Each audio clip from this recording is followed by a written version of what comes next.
I found in our yard. Look at this big guy. Oh my goodness, you are pretty. If anyone knows what kind of owl this is, leave a comment down below. Oh, you're so pretty. And so keeping an eye on me.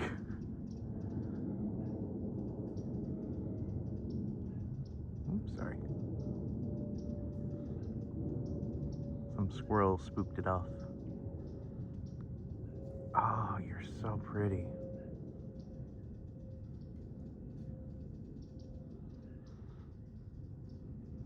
Advantages of living the country life.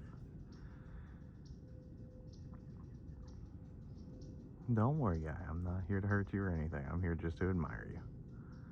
Well, y'all have a great day.